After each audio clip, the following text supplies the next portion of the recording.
Ini adalah WBCQ, menghadirkan radio World's Last Chance kepada Anda dari Monticello, Maine, Amerika Serikat.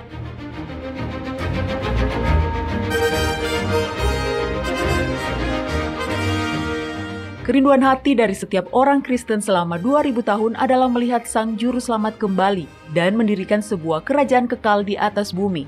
Peristiwa-peristiwa yang terjadi di dunia mengungkap bahwa hal itu akan segera terjadi. Tetaplah bersama kami untuk belajar cara Anda dapat bersiap secara rohani menghadapi peristiwa-peristiwa akhir zaman. Radio WLC mempersiapkan orang untuk hidup dalam kerajaan Yahwa di bumi yang akan ditegakkan saat Kristus kembali. Halo para pendengar, Anda sedang mendengarkan Radio WLC. Saya pembawa acara Anda, Mario Nugraha, dan bersama saya sudah hadir Doni Alexander. Salam hangat para pendengar, terima kasih telah bergabung dengan kami pada hari ini. Di World's Last Chance, baik di situs web kami maupun pada program radio gelombang pendek kami bekerja untuk menghadirkan kepada Anda berita dan kebenaran-kebenaran terbaru, baik dari kitab suci maupun dari perkembangan peristiwa-peristiwa yang menunjukkan bahwa kembalinya Sang Juru Selamat sudah semakin dekat. Ya, benar. Dan semakin dekat kita pada akhir zaman, maka semakin banyak pula terang surga yang tercurah. Kita hidup di zaman yang dilihat Nabi Yesaya ketika dia berkata, Yahwa akan menuntun engkau senantiasa dan akan memuaskan hatimu di tanah yang kering, dan akan membaharui kekuatanmu. Engkau akan seperti taman yang diairi dengan baik dan seperti mata air yang tidak pernah mengecewakan. Engkau akan membangun reruntuhan yang sudah berabad-abad dan akan memperbaiki dasar yang diletakkan oleh banyak keturunan. Engkau akan disebutkan yang memperbaiki tembok yang tembus, yang membetulkan jalan supaya tempat itu dapat dihuni.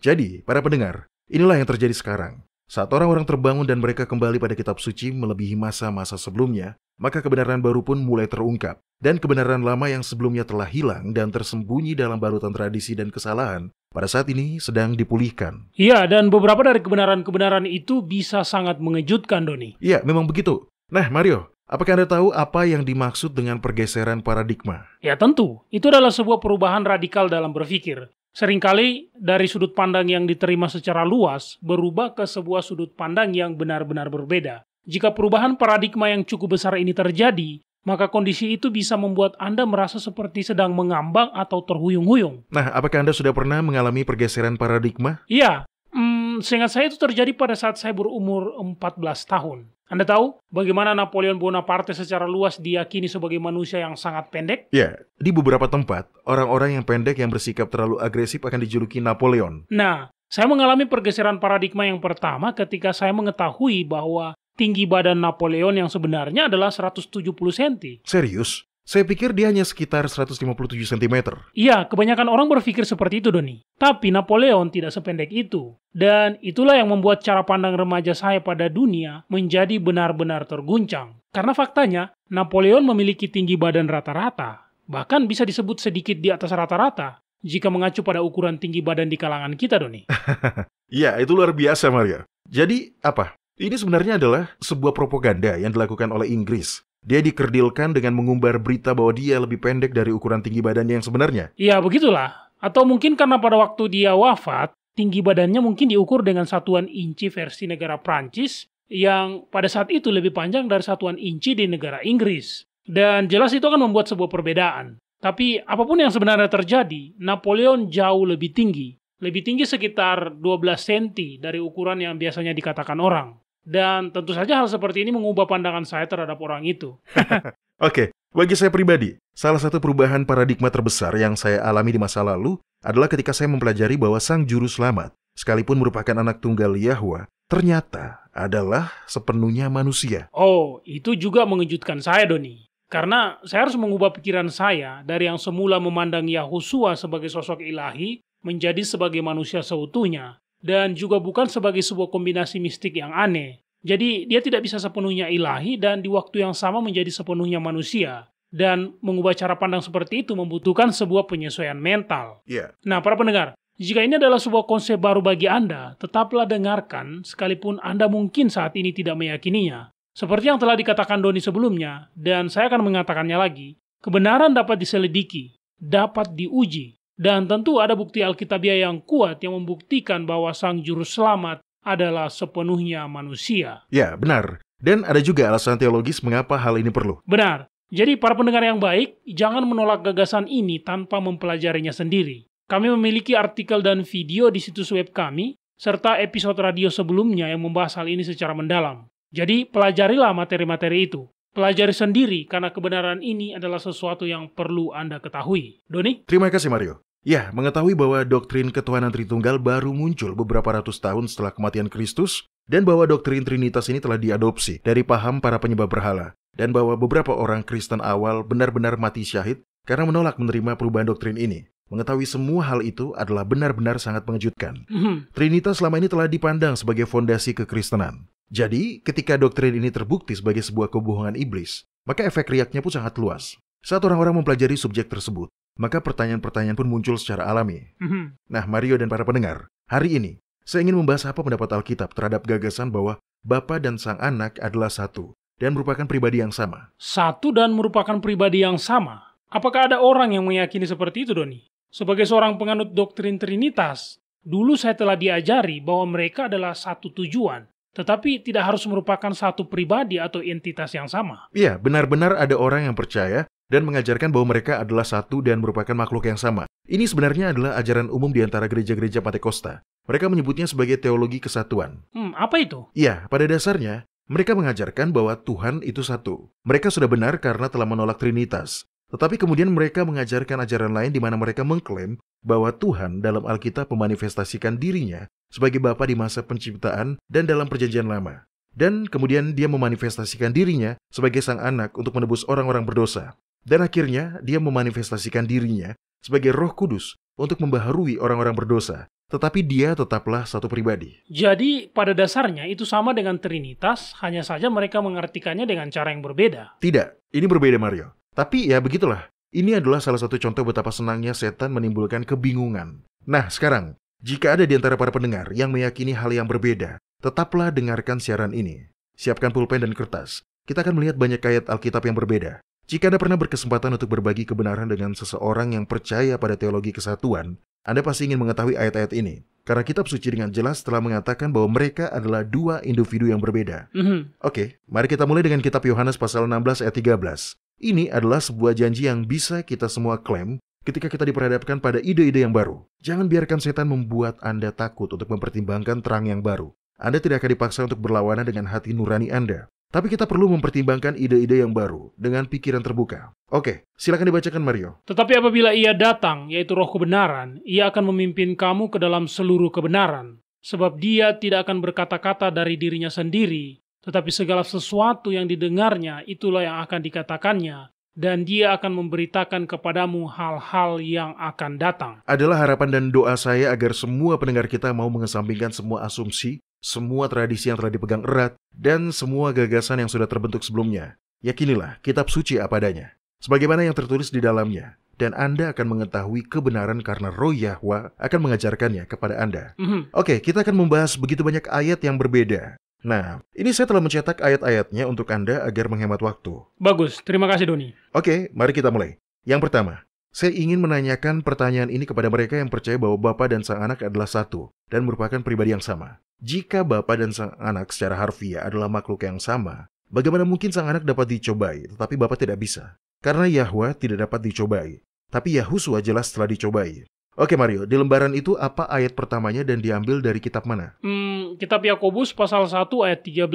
Di sini dikatakan, apabila seorang dicobai, janganlah dia berkata, pencobaan ini datang dari Yahwa, sebab Yahwa tidak dapat dicobai oleh yang jahat, dan dia sendiri tidak mencobai siapapun. Benar Doni, ini menurut saya sudah cukup jelas. Yahwa tidak dapat dicobai. Ya, tapi Yahusua jelas telah dicobai. Silakan baca ayat berikutnya di situ Mario. Ini dari kitab Markus pasal 1 ayat 12 sampai 13. Ayat ini bercerita tentang Yahusua. Di sini dikatakan, segera sesudah itu roh memimpin dia ke padang gurun. Di padang gurun itu dia tinggal 40 hari lamanya, dicobai oleh iblis. Ia berada di sana di antara binatang-binatang liar dan malaikat-malaikat melayani dia. Kitab Matius pasal 4 ayat 1 mengacu pada peristiwa yang sama. Di sana dikatakan, maka Yahusua dibawa oleh roh ke padang gurun untuk dicobai iblis. Apa ayat berikutnya, Mario? Kitab Lukas pasal 4 ayat 1 dan 2. Di sini dikatakan, Yahusua yang penuh dengan Roh Kudus kembali dari sungai Yordan, lalu dibawa oleh Roh Kudus ke padang gurun. Di situ dia tinggal 40 hari lamanya dan dicobai iblis. Selama di situ, dia tidak makan apa-apa dan sesudah waktu itu dia lapar. Ya, teruskan. Kitab Ibrani pasal 2 ayat 17 dan 18 mengatakan, itulah sebabnya, maka dalam segala hal dia harus disamakan dengan saudara-saudaranya, supaya dia menjadi imam besar yang menaruh belas kasihan dan yang setia kepada Yahwa untuk mendamaikan dosa seluruh bangsa. Sebab oleh karena dia sendiri telah menderita karena pencobaan, maka dia dapat menolong mereka yang dicobai. Dan yang terakhir? Kitab Ibrani pasal 4 ayat 15. Sebab imam besar yang kita punya bukanlah imam besar yang tidak dapat turut merasakan kelemahan-kelemahan kita. Sebaliknya, sama dengan kita, dia telah dicobai, hanya tidak berbuat dosa. Jadi sudah jelas hal ini tidak bisa dialami keduanya. Anda tidak dapat mengatakan bahwa Yahwa tidak dapat dicobai, dan kemudian mengatakan bahwa dia adalah satu dan sama dengan sang anak. Karena sudah jelas, sang juru selamat telah dicobai. Kita punya 1, 2, 3, 4, 5 saksi berbeda dalam kitab suci yang menyatakan bahwa Yahusua telah dicobai. Tetapi Bapa tidak dapat dicobai. Jadi, kemudian sekarang menjadi jelas bahwa mereka tidak bisa menjadi satu pribadi dan makhluk yang sama. Baiklah, ayat berikutnya adalah bukti tambahan lain bahwa Bapa dan sang anak tidak mungkin merupakan sesosok makhluk yang sama. Bapa mengetahui waktu kedatangan sang juru selamat, tetapi sang anak tidak. Oke Mario, tolong dibacakan ayatnya dari mana itu berasal. Dari kitab Markus pasal 13 ayat 32 yang mengatakan, tetapi tentang hari atau saat itu tidak seorang pun yang tahu. Malaikat-malaikat di sorga tidak, dan anak pun tidak. Hanya Bapa saja. Kitab Matius pasal 24 ayat 36 mengatakan hal yang sama persis. Tetapi tentang hari dan saat itu tidak seorang pun yang tahu. Malaikat-malaikat di sorga tidak, dan anak pun tidak. Hanya Bapa sendiri. Jadi, sekali lagi, ini adalah dua saksi lain dalam kitab suci yang mengungkap perbedaan antara Bapa dan sang anak. Bapa tahu kapan Yahusua akan kembali, tetapi sang anak tidak. Selanjutnya, dan ayat ini adalah salah satu bukti terbesar bahwa sang anak tidak sama dengan Bapa. Dan itu adalah fakta bahwa Bapa itu abadi. Dengan kata lain, dia tidak bisa mati. Namun sang anak telah mati. Mario, silakan baca kitab 1 Timotius pasal 6, ayat 13-16. Paulus selalu menulis kalimat-kalimat yang panjang, jadi mari kita pahami konteksnya. Tolong bacakan, Mario. Di hadapan Yahwa yang memberikan hidup kepada segala sesuatu dan di hadapan Kristus Yahusua yang telah mengikrarkan ikrar yang benar itu juga di muka Pontius Pilatus, kuserukan kepadamu. Turutilah perintah ini dengan tidak bercacat dan tidak bercela hingga pada saat Tuhan kita Yahusua Kristus menyatakan dirinya, yaitu saat yang akan ditentukan oleh penguasa yang satu-satunya dan yang penuh bahagia. Raja di atas segala raja dan Tuan di atas segala tuan. Dialah satu-satunya yang tidak takluk kepada maut, bersemayam dalam terang yang tak terhampiri. Seorang pun tak pernah melihat dia dan memang manusia tidak dapat melihat dia. Baginya lah hormat dan kuasa yang kekal. Amin. Tidak seorang pun, bahkan para penganut Trinitas yang paling teguh sekalipun, yang akan berasumsi bahwa bukan Bapa, tapi hanya sang anak yang memiliki keabadian. Tentu saja tidak. Karena jika sang anak memang abadi, maka dia tidak akan bisa mati di kayu salib. Ya, benar. Nah, coba perhatikan kata satu-satunya yang digunakan di sini. Itu adalah kata yang memberi batasan. Jadi kalimat dialah satu-satunya yang tidak takluk kepada maut, kalimat ini sudah pasti merujuk tidak lain dan tidak bukan adalah pada Bapa sendiri. Nah, para pendengar, ayat inilah yang juga menetapkan bahwa jiwa itu tidak abadi. Jadi ketika Anda mati, maka Anda tidak akan langsung pergi ke surga atau ke neraka. Tapi Anda akan tidur di kuburan hingga nanti Yahusua membangkitkan Anda saat dia kembali. Iya benar, kitab Pengkhotbah pasal 9 ayat 5 dan 6 mengatakan, karena orang-orang yang hidup tahu bahwa mereka akan mati, tetapi orang yang mati tidak tahu apa-apa. Tidak ada upah lagi bagi mereka. Bahkan kenangan kepada mereka sudah lenyap. Baik kasih mereka maupun kebencian dan kecemburuan mereka sudah lama hilang. Dan untuk selama-lamanya tak ada lagi bahagian mereka dalam segala sesuatu yang terjadi di bawah matahari. Itu ayat yang bagus. Jadi Alkitab sudah jelas, hanya Yahwa yang memiliki keabadian. Jika sang juru selamat juga abadi, maka dia tidak akan bisa mati untuk menjadi tebusan bagi kita. Benar, Doni. Ya. Tapi bagaimana dengan seseorang yang berkata, iya, tapi dia mengesampingkan keabadiannya pada saat itu? Apa jawaban Anda, Doni? Keabadian adalah keabadian. Jika Anda memilikinya, maka Anda tidak akan mati. Jika Anda tidak memilikinya, maka Anda bisa mati. Jadi tidak ada permainan kata secanggih apapun yang dapat mengubah fakta itu.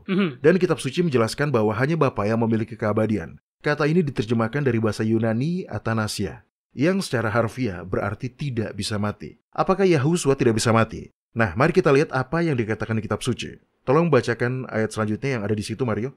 Kitab Matius pasal 27 ayat 50. Yahusua berseru pula dengan suara nyaring, lalu menyerahkan nyawanya. Menyerahkan nyawa adalah ungkapan kuno yang berarti menghembuskan nafas terakhir saat kematian. Benar. Apa ayat berikutnya, Mario? Kitab Roma pasal 5 ayat 8. Akan tetapi Yahwa menunjukkan kasih-Nya kepada kita oleh karena Kristus telah mati untuk kita ketika kita masih berdosa. Oke, masih ada lagi. Selanjutnya dari kitab Roma pasal 14 ayat 8 dan 9. Ini menggambarkan perbedaan yang sangat jelas antara hidup dan mati. Di sini dikatakan, sebab jika kita hidup untuk Tuhan, dan jika kita mati untuk Tuhan. Jadi baik hidup atau mati, kita adalah milik Tuhan. Sebab untuk itulah Kristus telah mati dan hidup kembali, supaya Dia menjadi Tuhan baik atas orang-orang mati maupun atas orang-orang hidup. Ini adalah sebuah poin yang sangat penting dan saya berharap para pendengar kita dapat meresapinya dengan baik. Menyatakan bahwa Bapa dan Sang Anak adalah satu dan merupakan makhluk yang sama,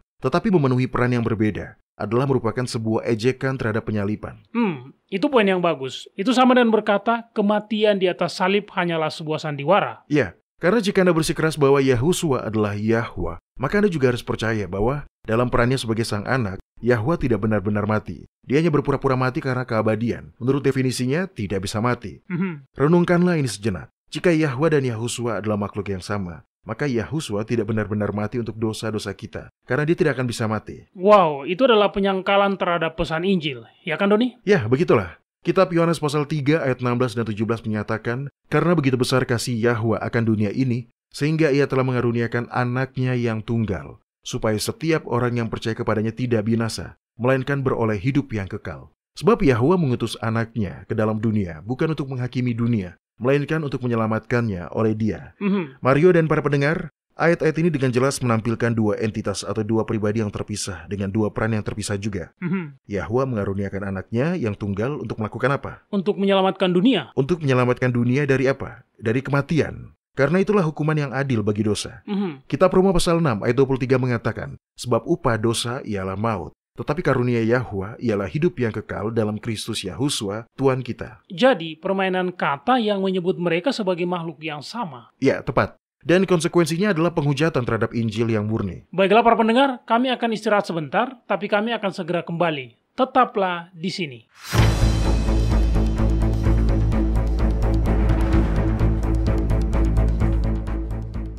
Anda mendengarkan radio World's Last Chance di WBCQ yang mengudara pada gelombang 31 meter di frekuensi 9330 kHz.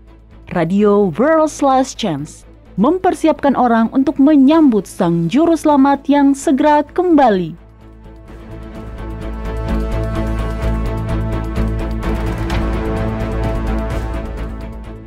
Pernahkah Anda bertanya-tanya seperti apa Bapa sebagai pribadi? Ya, kita semua tahu bahwa Dia Maha Kuasa dan Maha Tahu. Tapi saya berbicara tentang kepribadian. Apa yang disukainya? Apa yang tidak disukainya? Apakah Dia memiliki selera humor? Adalah sangat mudah untuk memandang Yahwa berada di tempat yang begitu tinggi dan agung. Sehingga kita pun mulai bertanya-tanya, apakah Dia benar-benar memahami kita, pergumulan-pergumulan dan kelemahan-kelemahan kita. Penting untuk mengetahui seperti apa Yahwa sebagai individu, karena begitu Anda mengetahuinya, Anda akan jatuh cinta begitu dalam kepadanya. Anda akan ingin melakukan kehendak-Nya. Anda tidak akan menolaknya. Kasih adalah kekuatan paling kuat di alam semesta. Kasih membangkitkan kasih di hati orang lain. Inilah inti sebenarnya dari pesan Injil. Yahusua memberitahu Nikodemus, karena begitu besar kasih Yahwa akan dunia ini, sehingga Ia telah mengaruniakan anaknya yang tunggal, supaya setiap orang yang percaya kepadanya tidak binasa, melainkan beroleh hidup yang kekal. Sebab Yahwa mengutus anaknya ke dalam dunia, bukan untuk menghakimi dunia, melainkan untuk menyelamatkannya oleh Dia. World's Last Chance ingin mengundang Anda untuk jatuh cinta pada sahabat terbaik yang dapat Anda miliki. Artikel-artikel, video-video, dan episode-episode radio kami dirancang untuk menarik hati agar semakin dekat dengan Yahwa. Kunjungi kami hari ini dan kenali pencipta Anda dengan cara yang benar-benar baru. Hidup Anda tidak akan pernah sama lagi. Nah, Doni, Ya, Anda tahu melihat semua bukti ini yang menunjukkan Yahwa dan Yahusua sebagai dua makhluk yang terpisah, bukan satu dan sama seperti yang sering diajarkan di kalangan jemaat Pantekosta. Cukup mengejutkan bagaimana ajaran sesat seperti ini bisa mendapatkan daya tarik. Bukti dari kitab suci sangat banyak dan sangat bertentangan dengan apa yang disebut teologi keesaan. oh, dan masih ada bukti lagi. Masih banyak sekali, Mario. Misalnya, jika Yahwa dan Yahusua adalah makhluk yang sama dan hanya bertindak dalam peran yang berbeda, lalu mengapa Yahusua mengatakan bahwa Yahwa menciptakan manusia? Mengapa dia tidak mengatakan bahwa dia sendiri yang menciptakan manusia? Saya tidak pernah berpikir seperti itu sebelumnya. Yahusua memiliki sebuah kesempatan yang sempurna untuk mengatakan bahwa dialah yang menciptakan ras manusia. Tetapi dia tidak pernah melakukannya. Mari kita buka kitab Markus pasal 10 ayat 2-6. Apa yang dikatakan di situ, Mario? Maka datanglah orang-orang Farisi, dan untuk mencoba Yahusua mereka bertanya kepadanya, apakah seorang suami diperbolehkan menceraikan istrinya? Tetapi jawabnya kepada mereka, apa perintah Musa kepada kamu? Jawab mereka, Musa memberi izin untuk menceraikannya dengan membuat surat cerai. Lalu kata Yahusua kepada mereka, justru karena ketegaran hatimu lah, maka Musa menuliskan perintah ini untuk kamu. Sebab pada awal dunia, Yahwa menjadikan mereka laki-laki dan perempuan. Inilah sebuah kesempatan sempurna bagi Yahusua untuk meluruskan dan apa yang dia lakukan. Dia menunjuk Yahwa sebagai pencipta umat manusia. Iya benar, Doni. Dan kisah yang sama muncul di kitab Matius pasal 19 ayat 3 dan 4. Maka datanglah orang-orang Farisi kepadanya untuk mencobai dia. Mereka bertanya, apakah diperbolehkan orang menceraikan istrinya dengan alasan apa saja? Jawab Yahusua, tidakkah kamu baca bahwa dia yang menciptakan manusia sejak semula menjadikan mereka laki-laki dan perempuan? Jadi Yahusua tidak mengatakan, saya yang menjadikan mereka laki-laki dan perempuan. Karena seharusnya seperti itulah Anda akan berbicara untuk menggambarkan apa yang telah Anda lakukan. Sekali lagi, dua saksi dalam kitab suci ini adalah sebuah pembukaan sempurna bagi Yahusua untuk memberitahu semua orang bahwa dia adalah sang pencipta. Tetapi dia tidak melakukannya.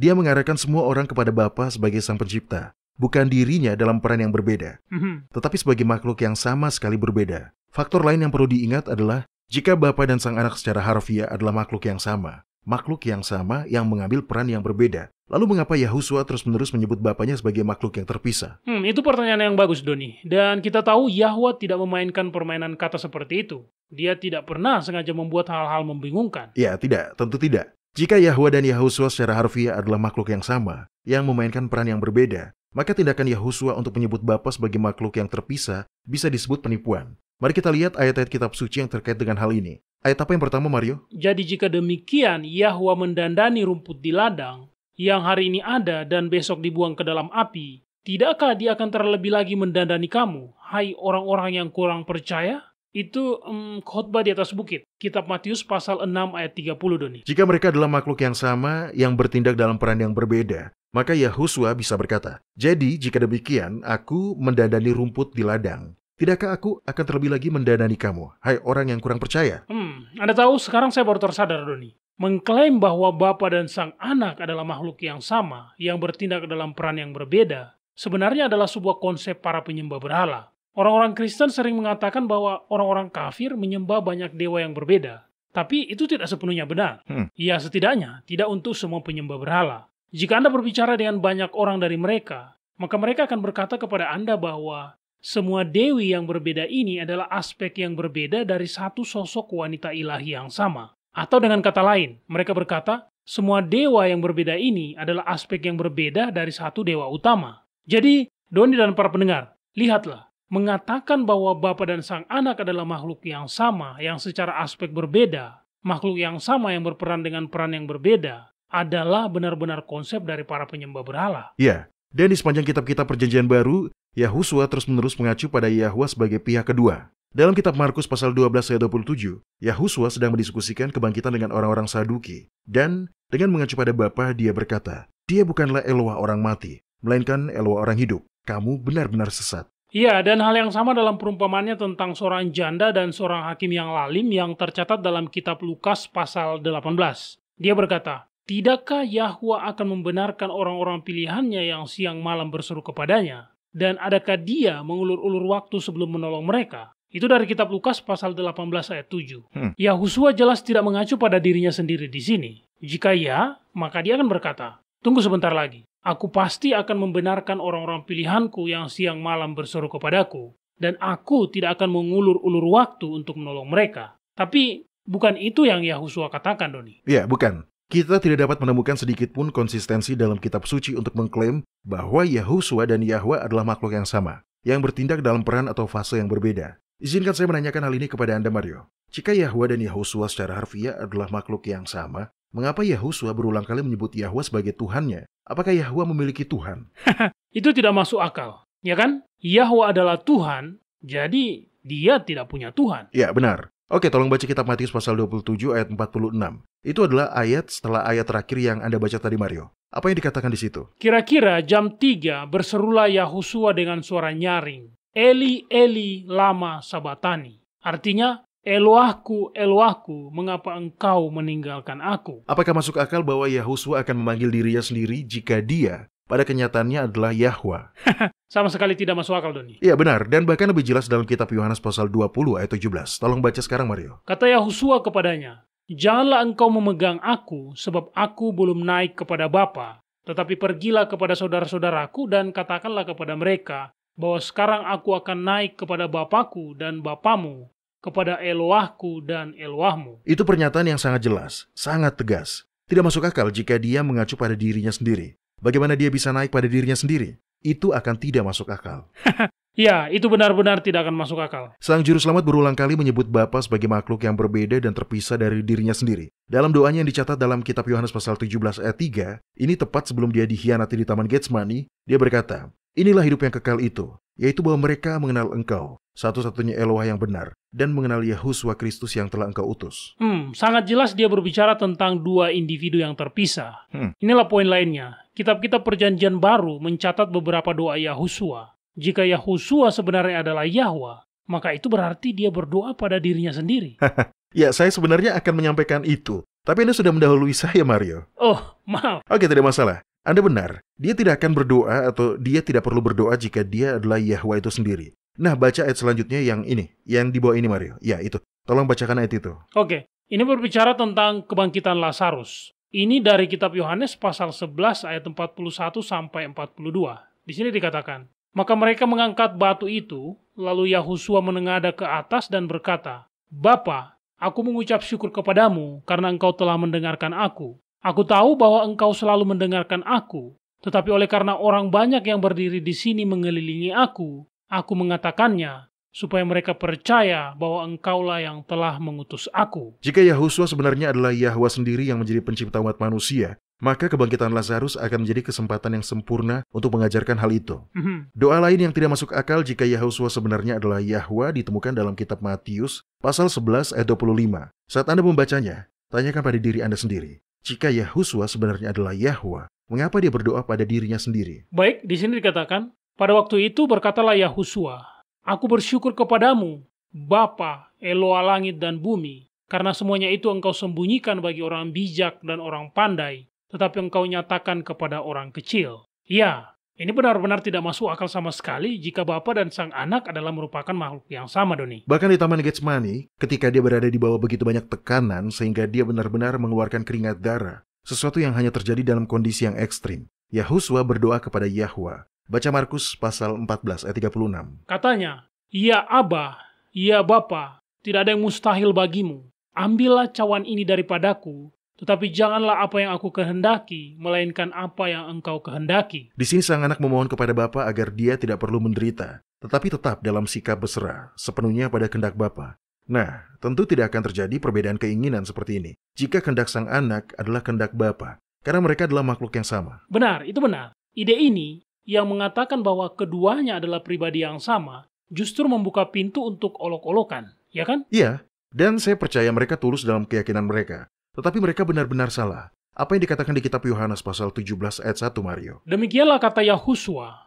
Lalu dia menengadah ke langit dan berkata, Bapa, telah tiba saatnya, permuliakanlah anakmu, supaya anakmu mempermuliakan engkau. Sekali lagi, ini berbicara tentang dua makhluk yang terpisah. Poin lainnya adalah bahwa kitab suci dengan sangat jelas menyatakan bahwa Yahusua lah yang akan menghakimi umat manusia, bukan Bapa. Pernyataan-pernyataan seperti itu mengharuskan Bapa dan Sang Anak sebagai entitas yang terpisah. Anda tidak dapat memiliki pribadi yang sama yang akan menghakimi dan tidak menghakimi pada saat yang bersamaan. Baca ayat berikutnya Mario dari kitab Yohanes pasal 5 ayat 22. Bapa tidak menghakimi siapapun, melainkan telah menyerahkan penghakiman itu seluruhnya kepada anak. Paulus juga dengan jelas membedakan antara Bapa dan Sang Anak. Dalam khotbahnya kepada orang-orang Athena di Bukit Mars, dia menjelaskan bahwa keduanya bukanlah makhluk yang sama. Silakan baca ayat itu Mario, kitab Kisah Para Rasul pasal 17 ayat 31. Karena dia, Yahwa, telah menetapkan suatu hari pada waktu mana dia dengan adil akan menghakimi dunia oleh seorang manusia, Yahuswa, yang telah ditentukannya.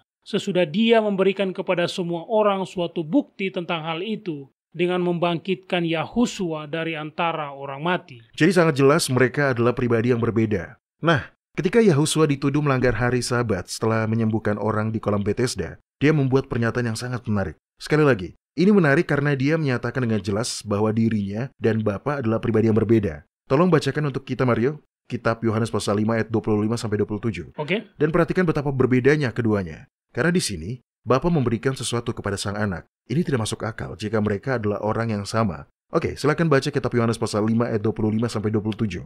Aku berkata kepadamu, sesungguhnya saatnya akan tiba dan sudah tiba, bahwa orang-orang mati akan mendengar suara anak Yahwa dan mereka yang mendengarnya akan hidup. Sebab sama seperti Bapa mempunyai hidup dalam dirinya sendiri, demikian juga diberikannya anak mempunyai hidup dalam dirinya sendiri. Dan Bapa telah memberikan juga kuasa kepadanya untuk menghakimi, karena dia adalah anak manusia. Paulus, yang mempelajari Injil langsung dari Yahuswa, mengatakan hal yang sama. Baca kitab Roma pasal 2 ayat 16. Apa yang dikatakan di situ? Hal itu akan nampak pada hari bila mana Yahwa sesuai dengan Injil yang kuberitakan akan menghakimi segala sesuatu yang tersembunyi dalam hati manusia oleh Kristus Yahuswa. Yahwa menghakimi melalui Yahuswa. Jika mereka adalah orang yang sama, Paulus akan mengabaikan kalimat itu. Tapi Paulus malah mengulangi pemikiran ini dalam surat terakhirnya kepada Timotius. Paulus tahu dia akan segera mati. Jadi dia memberi kepada Timotius tugas yang serius, dan dalam tugas itu dia sekali lagi membedakan antara Bapa dan Sang Anak. Tolong bacakan ayat itu Mario. Baiklah, ini dari kitab 2 Timotius pasal 4 ayat 1 dan 2. Di sini dikatakan, di hadapan Yahwa dan Kristus Yahuswa yang akan menghakimi orang yang hidup dan yang mati, aku berpesan dengan sungguh-sungguh kepadamu demi penyataannya dan demi kerajaannya. Beritakanlah firman, siap sedialah baik atau tidak baik waktunya, nyatakanlah apa yang salah, tegurlah dan nasihatilah dengan segala kesabaran dan pengajaran. Oke, selanjutnya jika Bapa dan Sang Anak secara harfiah adalah merupakan makhluk yang sama, maka Yahuswa tidak akan berulang kali menyebut Yahwa sebagai bapanya. Iya, karena Yahuswa bukan bapanya itu sendiri. Mari kita lihat. Kitab Matius pasal 7 ayat 21 mengatakan, bukan setiap orang yang bersuruh kepadaku, Tuhan, Tuhan akan masuk ke dalam kerajaan sorga, melainkan dia yang melakukan kehendak Bapakku yang di sorga. Nah, ayat ini menarik karena jelas Yahuswa ada di bumi ketika dia mengatakan ini, dan saat dia berbicara, dia mengatakan bahwa Bapa ada di sorga. Dua tempat berbeda dalam satu waktu. Ya, benar. Jadi adalah tidak mungkin jika mereka adalah makhluk yang sama. Apa yang dikatakan kitab Yohanes pasal 5 ayat 17? Tetapi Yahuswa berkata kepada mereka, Bapakku bekerja sampai sekarang, maka aku pun bekerja juga. Bapa dan Sang Anak sama-sama bekerja. Tetapi di sini terdengar seolah-olah pekerjaan mereka berbeda. Baik, yang terakhir. Mari kita lihat bagaimana Yahuswa berulang kali merujuk pada dirinya sendiri. Jika dia dan Bapa adalah makhluk yang sama, pasti ada petunjuk tentang itu. Kitab Matius pasal 16 ayat 16-17. Maka jawab Simon Petrus, engkau adalah Mesias, anak Eloa yang hidup. Kata Yahuswa kepadanya, berbahagialah engkau Simon bin Yunus, sebab bukan manusia yang menyatakan itu kepadamu, melainkan Bapakku yang di sorga. Jadi bagaimanapun cara Anda memutarbalikkan kitab suci, Yahwa bukanlah anaknya sendiri.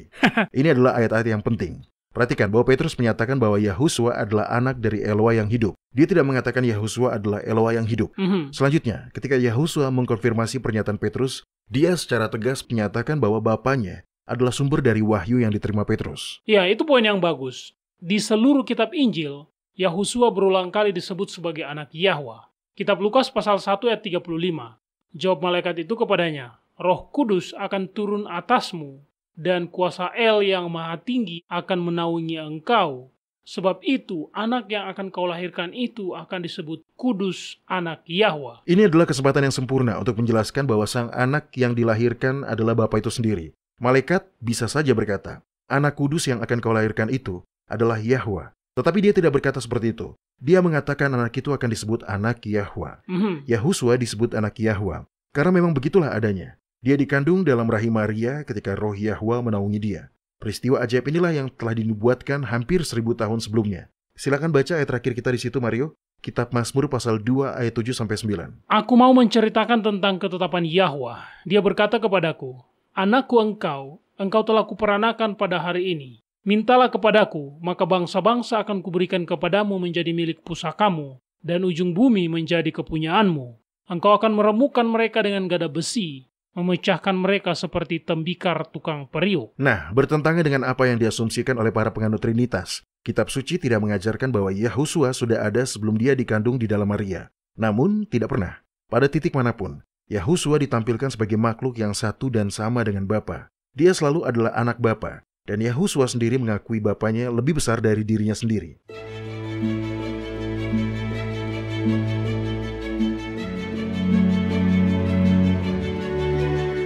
Anda mendengarkan radio World's Last Chance di WBCQ yang mengudara pada gelombang 31 meter di frekuensi 9330 kHz. Radio World's Last Chance mempersiapkan orang untuk menyambut Sang Juru Selamat yang segera kembali.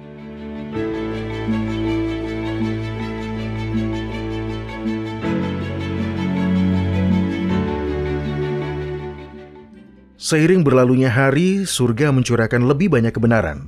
Dan setiap permata kebenaran baru mengungkapkan lebih banyak segi dari kasih ilahi. Satu penemuan baru adalah perihal yang akan terjadi pada orang-orang yang tersesat selama masa 1000 tahun setelah kembalinya Yahusua.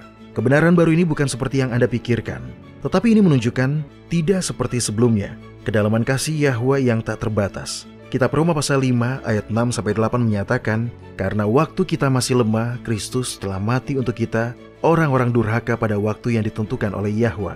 Sebab tidak mudah seorang mau mati untuk orang yang benar, tetapi mungkin untuk orang yang baik ada orang yang berani mati. Akan tetapi Yahwa menunjukkan kasih-Nya kepada kita, oleh karena Kristus telah mati untuk kita, ketika kita masih berdosa. Nasib orang-orang yang terhilang selama masa 1000 tahun mengungkapkan bahwa Yahwa akan melakukan segala hal yang Dia bisa untuk menyelamatkan sebanyak mungkin orang. Untuk informasi lebih lanjut, carilah artikel yang berjudul Masa 1000 Tahun Mengungkapkan Kasih Yahwa Bagi Orang Yang Terhilang di worldslastchance.com.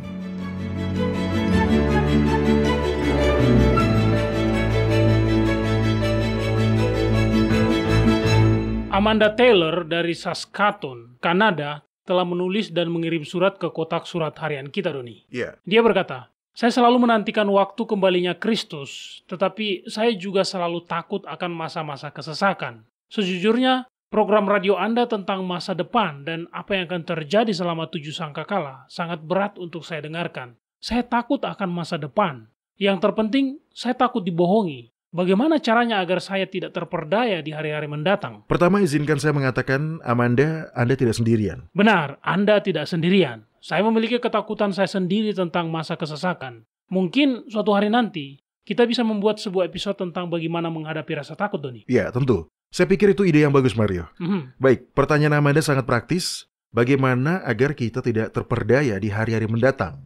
Ini adalah sebuah pertanyaan yang bagus, dan kitab suci memang memberikan instruksi tentang bagaimana agar kita tidak terkena tipu daya. Nah, hal-hal rohani dinilai secara rohani. Benar sekali.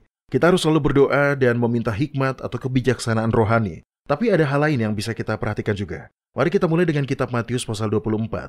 Sesaat sebelum kematiannya, beberapa murid bertanya kepada Yahusua, "Apakah tanda kedatanganmu dan tanda kesudahan dunia?" Mario, tolong bacakan jawaban Yahusua di ayat 4. Jawab Yahusua kepada mereka, "Waspadalah supaya jangan ada orang yang menyesatkan kamu." Saya selalu tertarik bahwa ketika para murid berkata, "Beritahu kami tentang akhir dunia," hal pertama yang Sang Juru Selamat katakan adalah jangan tertipu. Menunjukkan bahwa penyesatan akan menjadi sebuah bahaya nyata. Iya, ayat 5 memberitahu kita secara spesifik bagaimana hal itu akan terjadi. Tolong bacakan, Mario. Oke, sebab banyak orang akan datang dengan memakai namaku dan berkata, "Akulah Mesias," dan mereka akan menyesatkan banyak orang. Inilah yang harus kita waspadai dan bahayanya lebih besar daripada yang terlihat jika kita hanya membacanya sepintas lalu. Ada 2 penerapan dari ayat ini, dan kita perlu waspada terhadap keduanya. Yang pertama, tentu saja, adalah orang-orang yang datang dan benar-benar mengaku sebagai Kristus. Apakah mereka benar-benar melakukan itu, Doni? Ya, faktanya, Selama beberapa abad terakhir, ada sekitar 40 orang yang mengaku sebagai reinkarnasi Kristus. Betulkah? Seperti siapa? David Schuyler, dia mantan agen MI5 dan terpidana kriminal. Pada tahun 2007, dia berbicara kepada portal berita Daily Mail dengan berkata, "Saya adalah Mesias dan memegang rahasia hidup yang kekal." Dia mengklaim bahwa dia disalibkan dengan mahkota duri di kehidupan lampau. Kedengarannya lebih dari sekedar sombong. Dia tidak sendirian. Ada orang Amerika Jim Jones yang bertanggung jawab atas pembunuhan, atau tepatnya bunuh diri massal terhadap lebih dari 900 orang pengikutnya. Ada juga pendeta Korea bernama Sun Myung Moon. Ini semua adalah penggenapan dari nubuatan Yahusua. Tapi ada interpretasi lain yang sering diabaikan yang juga sangat menipu, yaitu orang-orang yang datang dalam nama Yahusua. Pendeta? Pengajar Alkitab?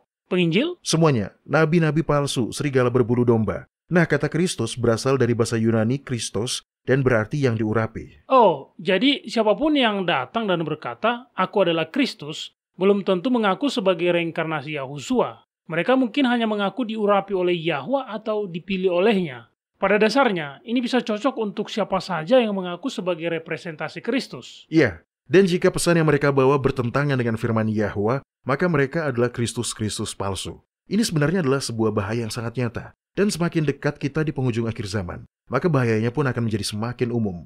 Mario, tolong bacakan kitab Matius pasal 7 ayat 15-23. Di sini, Yahusua memberikan peringatan yang sangat jelas terhadap mereka yang datang atas namanya, namun menyesatkan orang-orang.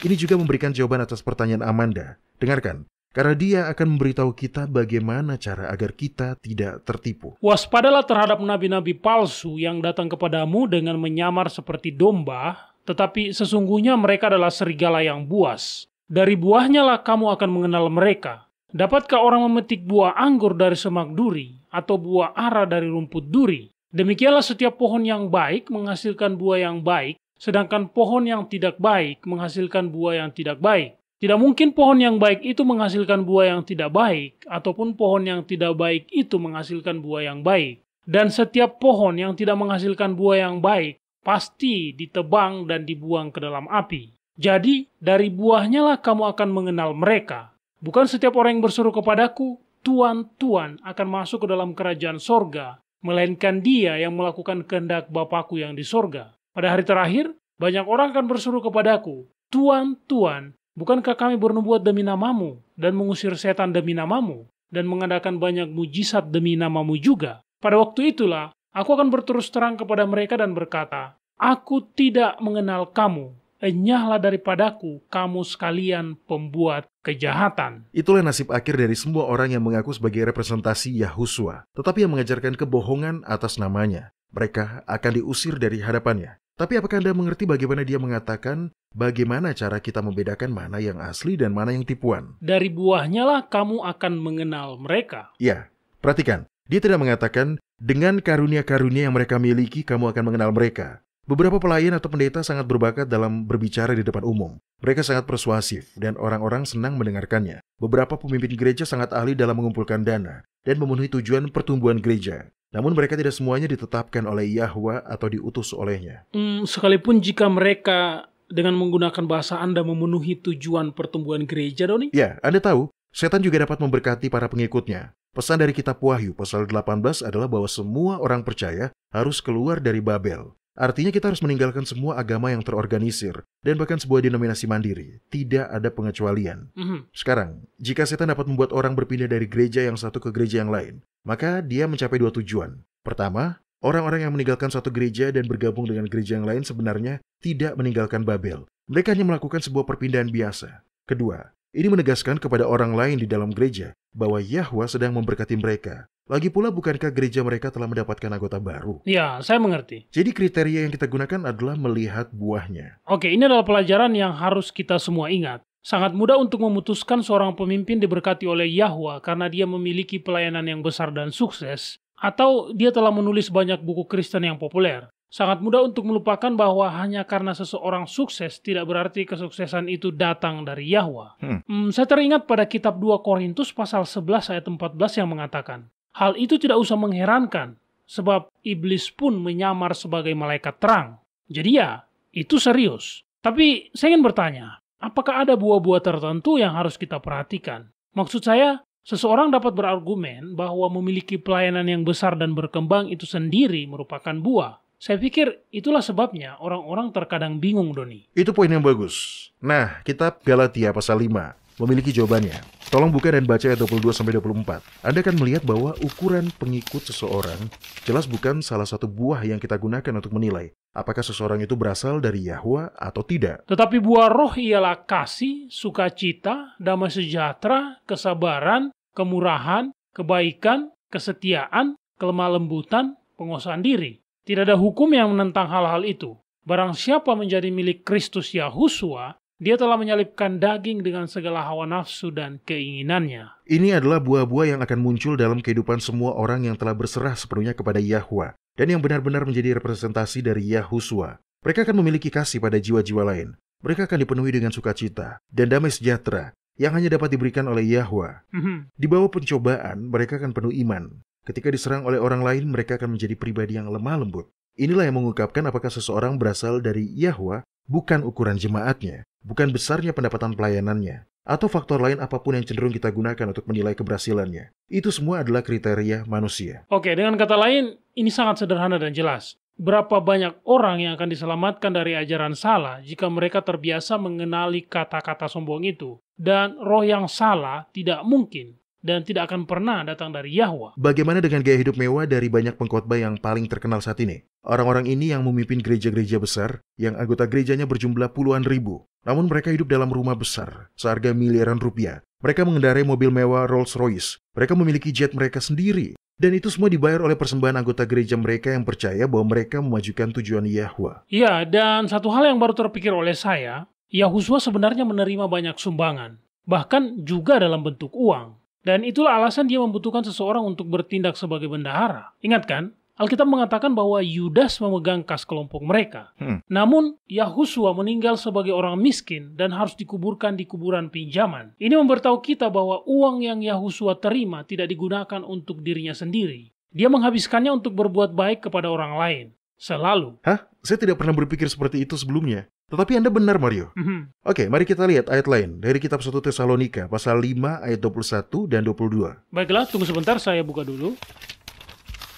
Nah, ini dia. Ujilah segala sesuatu dan peganglah yang baik, jauhkanlah dirimu dari segala kejahatan. Kita bukan mau menghakimi individu lain. Namun, kita dipanggil untuk menjadi pemeriksa buah. Kitab Amsal pasal 20 ayat 11 mengatakan, anak-anak pun sudah dapat dikenal daripada perbuatannya, apakah bersih dan jujur kelakuannya. Buah dari kehidupan seseorang akan mengungkapkan apakah mereka benar-benar mewakili Sang Juru Selamat atau tidak. Seberapa jauh kita bisa mengaplikasikannya seperti itu, Doni? Maksud saya, kita semua adalah pendosa. Apakah kita mengharapkan kesempurnaan dari orang lain? Pelajari tren keseluruhan kehidupan seseorang. Orang yang saleh masih bisa membuat kesalahan. Lihatlah Elia, dia melarikan diri dari depan Isabel. Tapi dia tetaplah orang yang diurapi Yahwa. Seseorang yang benar-benar merupakan milik Yahwa mungkin saja membuat kesalahan. Tetapi ketika dia melakukannya, dia akan segera bertobat dari kesalahannya itu, segera setelah roh Yahwa menyadarkannya pada kesalahan itu. Kita tidak pernah ingin menjadi pendakwa saudara-saudara kita. Tidak. Sekali lagi, kita hanya dipanggil untuk menjadi pengawas buah. Apa tren kehidupan mereka? Apakah mereka berusaha menjangkau kebenaran dan hanya kebenaran? Atau kekuasaan dan pengaruh? Jika buah mereka tidak mencerminkan gambar ilahi, maka kita dapat mengetahui bahwa kata-kata yang mereka ucapkan, betapapun indahnya, dan doktrin yang mereka ajarkan tidaklah aman.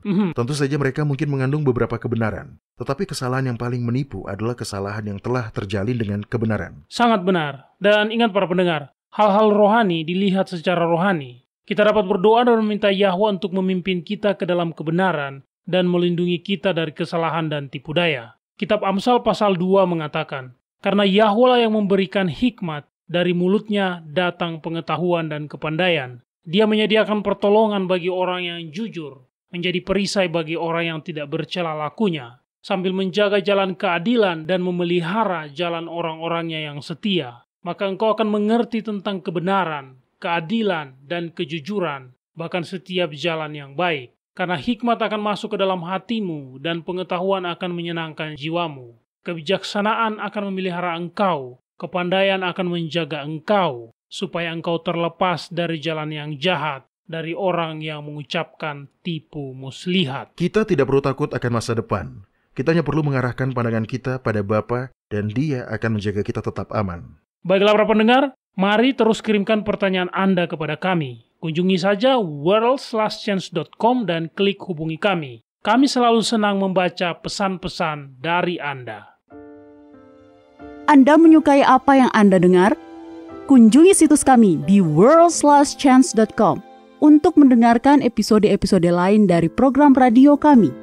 Radio World's Last Chance mempersiapkan orang untuk menyambut Sang Juru Selamat yang segera kembali.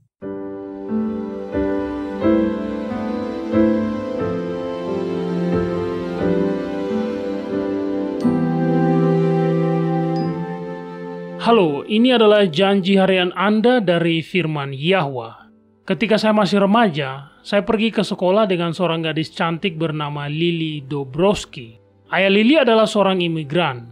Sebenarnya, Pak Dobrowski mengajar geometri di sekolah kami. Jadi, saya juga mengenalnya. Tetapi, saya mengenal Lily lebih baik karena kami berada di kelas yang sama.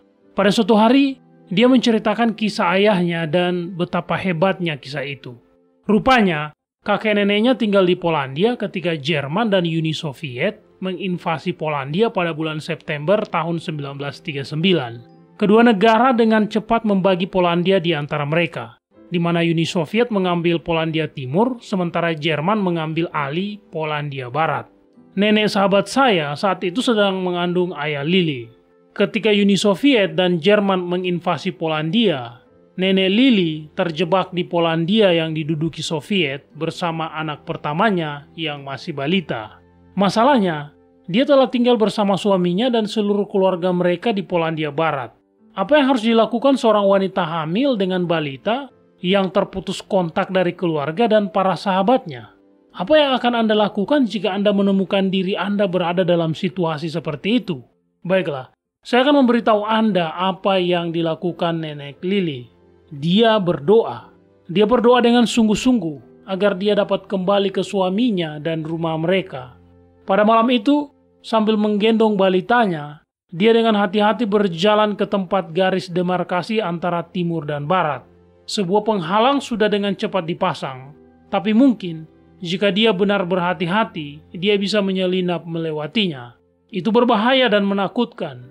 Jika dia tertangkap di kedua sisi, dia bisa ditembak.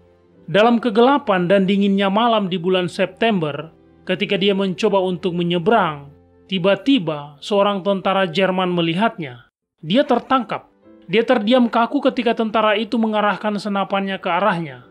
Dengan gemetar, dalam bahasa Jerman yang terbata-bata, dia menjelaskan bahwa dia baru saja mencoba kembali ke rumahnya di Polandia Barat. Apakah dia akan mempercayainya? Atau apakah dia akan menembaknya karena tidak diragukan lagi? Dia telah diperintahkan untuk melakukannya bagi siapapun yang melewati batas. Setelah beberapa waktu yang mendebarkan, pria itu melangkah maju dan membantunya melewati barikade. Kemudian dengan sangat ramah, dia memberitahu Nenek Lily arah mana yang harus dia tuju, sehingga dia dapat menghindari patroli yang sedang menjaga garis perbatasan. Kemudian setelah perang itu, kakek Nenek Lily dan anak-anak mereka meninggalkan Polandia. Begitulah cara saya bisa bersekolah bersamanya saat remaja. Jika bukan karena tentara Jerman yang baik hati, Nenek Lily yang sedang mengandung ayah Lily akan terperangkap di Polandia yang diduduki Soviet. Kemungkinan sampai tahun 1989 ketika tirai besi jatuh di Polandia. Tapi dia telah berdoa, menyerahkan dirinya, balitanya, dan anaknya yang belum lahir kepada Yahwa, dan Yahwa telah membuat jalan keluar untuknya.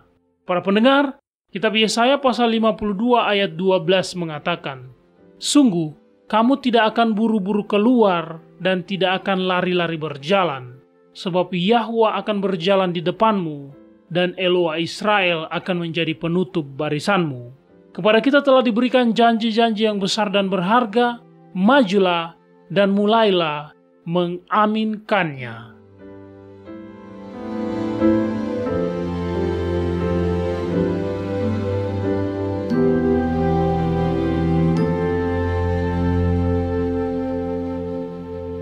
Ya, episode hari ini adalah benar-benar sebuah episode yang membuka mata. Setidaknya bagi saya, Doni. Saya tidak tahu bahwa beberapa orang benar-benar percaya bahwa Yahwa dan Sang Anak adalah satu kesatuan. Bukan hanya satu dalam tujuan seperti yang dikatakan kaum Trinitas, tetapi mereka menyangkal Trinitas dengan menjadikan Bapa dan Anak sebagai makhluk yang sama persis. Ini seperti setan yang memutarbalikkan kebenaran menjadi kebohongan. Mereka benar karena telah meninggalkan doktrin ketuhanan Tritunggal. Masalahnya, mereka masuk ke jurang sisi lain ketika mereka mengatakan bahwa Bapa dan Sang Anak adalah satu dan sama. Tetapi efek riak yang dimiliki ajaran sesat ini terhadap teologi adalah sebuah masalah yang benar-benar meresahkan. Mengapa begitu, Doni? Mengatakan Yesus adalah Tuhan dan karena itu Tuhan mati untuk dosa-dosa Anda. Mungkin sekilas terdengar bagus, tetapi ketika konsep ini dipelajari dari setiap sudut, konsep ini sebenarnya merendahkan pengorbanan Bapa. Dan jangan menipu diri sendiri. Yahuswa bisa saja tidak ilahi, tetapi dia tetap anak tunggal Yahwa. Tidak ada yang lain seperti dia di seluruh alam semesta. Mengatakan bahwa Yahuswa sebenarnya adalah Bapa itu sendiri, dan Bapa sendiri yang mati berarti bahwa Yahwa tidak benar-benar mengorbankan dirinya untuk menyelamatkan orang berdosa. Ya, saya mengerti apa yang Anda maksud, Doni. Ini seperti sebuah meme yang pernah saya lihat di internet. Ini sebenarnya kurang sopan, tetapi ini sesuai dengan gambaran Anda. Di meme itu dikatakan, Yesus mati untuk dosa-dosa Anda. Kemudian penulis meme itu melanjutkan dengan pernyataan olok-olokan dengan mengatakan, tetapi itu jika dia benar-benar tetap mati. Karena jika seperti sekarang, apa yang dia korbankan? Akhir pekannya, Yesus menyerahkan akhir pekannya untuk dosa-dosa Anda. Jelas itu tidak sopan. Tetapi pesannya tersampaikan. Yahuswa sebagai manusia seutuhnya mati dalam kematian kedua untuk dosa-dosa kita. Dia tidak memiliki jaminan emosional bahwa pengorbanannya akan diterima oleh Yahwa dan bahwa dia akan dibangkitkan kembali. Dia hanya memiliki iman. Demikian pula, Yahwa dalam mengorbankan anak tunggalnya mengambil resiko yang nyata. Yahuswa adalah agen bebas. Bahkan di atas kayu salib, dia bisa saja berdosa dan semuanya akan hilang. Tetapi terlebih lagi, Bapa mengasihi anaknya. Orang tua manapun akan memberitahu Anda bahwa jauh lebih mudah menderita sendiri daripada melihat anak Anda menderita. Betul. Jika Yahwa dan Yahuswa benar-benar makhluk yang sama, hanya dalam bentuk yang berbeda, dengan peran yang berbeda, maka tidak ada yang benar-benar dikorbankan, selain akhir pekannya. Itu saja. Tapi kebenarannya adalah, itu adalah pengorbanan yang tak terbatas, tetapi dilakukan dengan sukarela, karena Bapa sangat mengasihi kita. Ya, kasih semacam itu, realisasi dari kedalaman kasih yang Bapa punya untuk Anda, itulah kasih yang meluluhkan hati Anda, ya kan? Iya, dan itu mengingatkan saya pada sebuah lirik, salah satu himne terindah yang pernah ditulis, di mana dikatakan, inilah kasih seluas samudra, kasih sayang seperti air bah, ketika pangeran kehidupan, tebusan kita, mencurahkan bagi kita darahnya yang berharga. Siapa yang tidak akan mengingat kasihnya? Siapa yang bisa berhenti menyanyikan pujiannya? Dia tidak akan pernah bisa dilupakan di sepanjang hari-hari abadi di surga. Di atas bukit penyalipan, mata air besar tercurah lebar dan dalam. Melalui gerbang air rahmat Yahwa, mengalir air pasang yang besar dan anggun. Anugerah dan kasih, seperti sungai besar, tercurah tak henti-hentinya dari atas. Dan kedamaian surga dan keadilan yang sempurna mencium dunia yang bersalah dengan kasih. Amin, amin. Baik, para pendengar, bergabunglah dengan kami lagi besok. Sampai jumpa, dan ingatlah, Yahwa mengasihi Anda, dan Dia aman untuk dipercaya.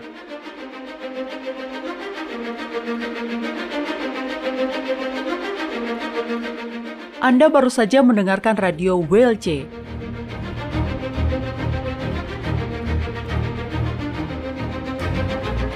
World's Last Chance berkomitmen untuk memberitakan Injil Kerajaan Yahwa kepada dunia. Nubuatan dan peristiwa-peristiwa terbaru mengindikasikan bahwa Sang Juru Selamat sudah akan kembali dalam waktu yang tidak lama lagi. Orang-orang kudus kemudian akan diberikan hidup yang kekal dan Kerajaan Yahwa akan ditegakkan di sini, di bumi ini.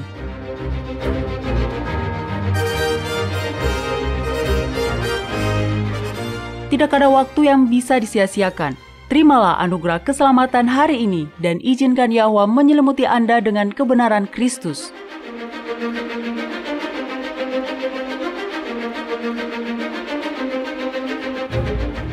Program ini serta episode radio WLC yang lain tersedia di worldslastchance.com. Klik ikon radio WLC di bagian kanan atas beranda.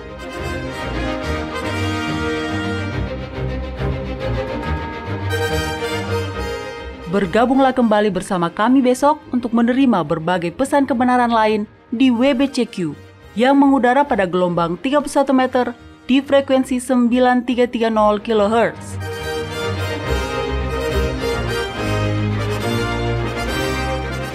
Radio WLC mempersiapkan orang untuk hidup dalam kerajaan Yahwa di bumi yang akan ditegakkan saat Kristus kembali tidak lama lagi.